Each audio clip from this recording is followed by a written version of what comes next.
it's Tuesday. You know what that means.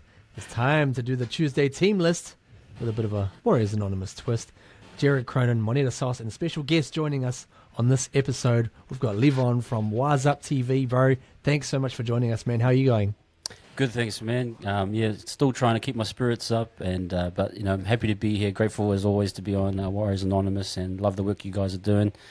And excited to get into it, man. Bro, we feel the love from you all the time, and for the team as well.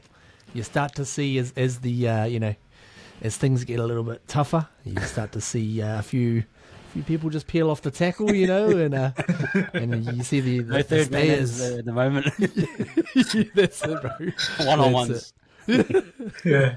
Oh boy! So the One New Zealand Warriors are going to be travelling to Sydney to take on the Sydney Roosters on Sunday. Big Mother's Day clash Sunday afternoon. So a few things to juggle there, fellas. So just keep that on your mind. And let's have a little run through we'll run through the teams. So let's run through the sides. First of all, our opposition, the Sydney Roosters, and there is their team. Good, thanks. And now on to the New Zealand Warriors team. Of course, we've got Chans at the back. At the back? A lot of people asking if he should be at the back. So all of a sudden, Chans, I don't know if he's as in charge as what he was before. Number 2, Dylan. A few rumours floating around about Dylan Wadanese lesbian. Might be heading off to France and also getting his name mispronounced over there as well, perhaps. The Rocco, of course, is playing inside Dallin in the centre spot. On the other centre side, on the left, is just give me the damn ball, guys. Come on, man. We've got a Ferrari out there just kind of wasting away, paying road user charges. But outside him is Marcelo Inigo Montoya. But a bit better last week, I think. Maybe a little bit better display. Got a bit lucky perhaps on one of the drop balls there, but that's all good. Number 6 is allegedly Timari Martin. Oh, savage. I don't know if anyone saw him on the weekend because I didn't, so that's why we've detected his identity there. Savage. Partnering him is Sean Johnson on the other side, just battling away on the 1/4 of an Achilles he has left. The old fella. Into the forwards up front, we've got an attacking option A, B, and C. That's of course Adam Fanua Blake. It's getting pretty dark on this particular team list, guys. Number 9, Wade Magneto. We need him to start drawing in those defenders again and getting back into just clicking back into gear. That would be nice. Alongside him, hey, Bunty gets a start this week. Ooh. He came in and did a pretty good job last week after a bit of a layoff. So good to see him starting and how he'll go. Into the second row is the Ford Fiesta. Our man, Trusty. I guess he'll be playing on the left or the right side again. Doing actually quite well out there. Speaking of doing well, this guy, man, you can play him in middle, play him at edge, you can play him at back row, bro. He is working, this boy. So is this guy, the last samurai, the captain, fantastic, Tohu Harris.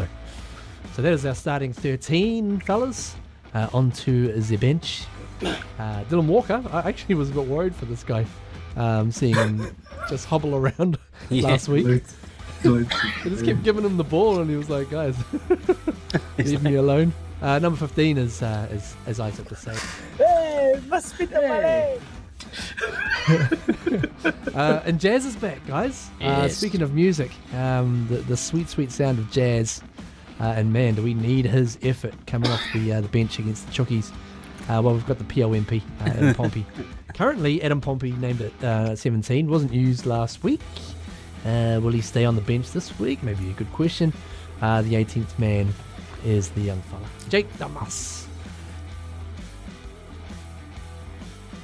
So that's our team to take on the Roosters, and what will be a pretty massive clash, guys.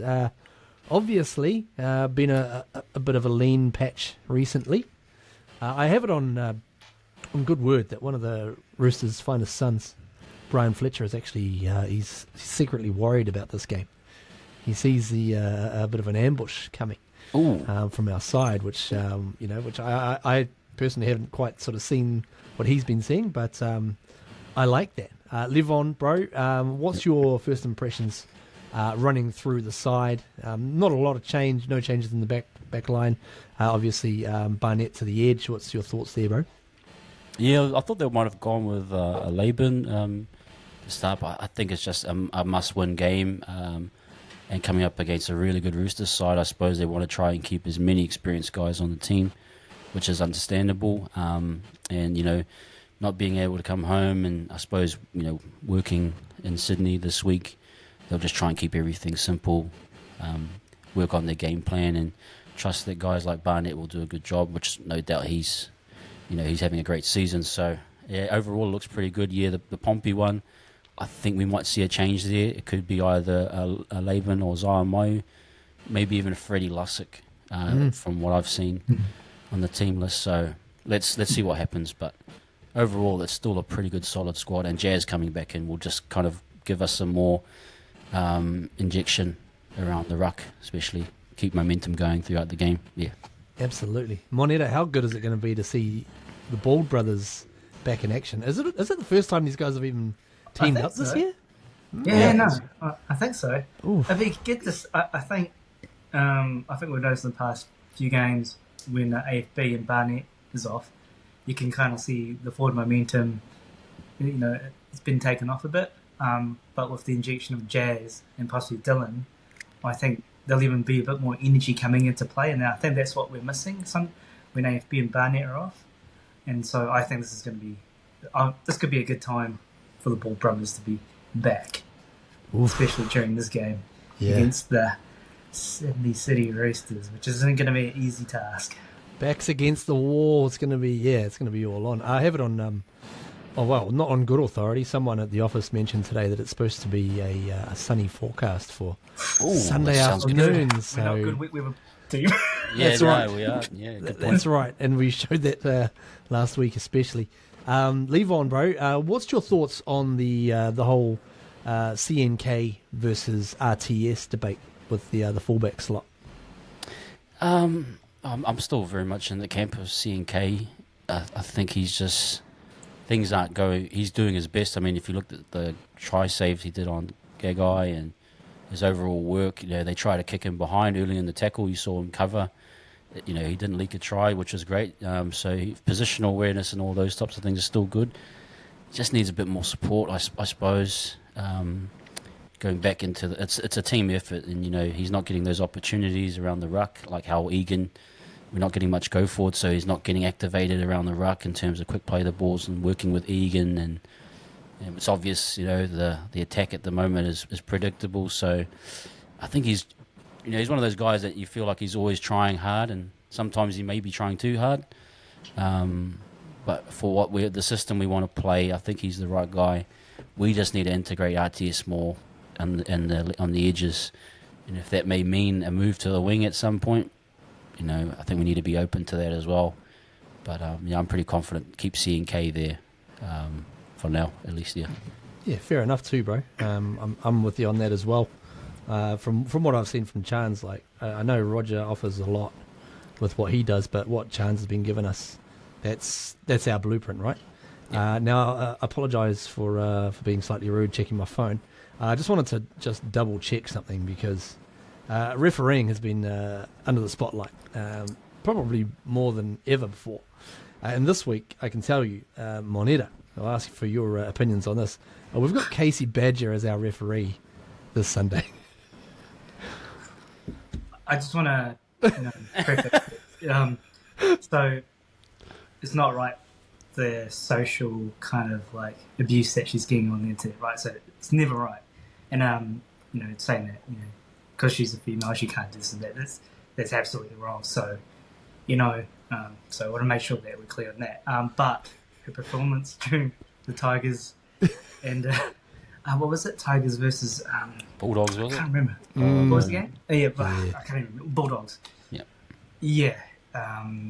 It wasn't a good performance, and she wasn't able to control the game, and saying that the other officials didn't back her up, God, it seems to be the bunker. He's not really helping at this current time. So, but I'm hoping that she does better, especially as she's got something to prove this weekend. But I am a little bit worried if it's going to be if it's the same performance. But yes, so yeah. But the abuse that she's getting, it's wrong.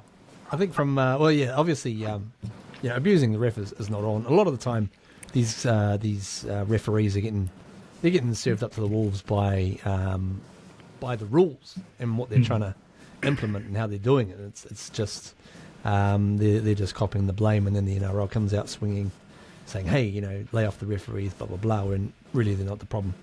In some cases, some referees are better than others. Wink, wink, nudge, nudge. Just look at DWZ's track. Anyway, stop it there. That's it. We're gonna bring up old shit, man. Now,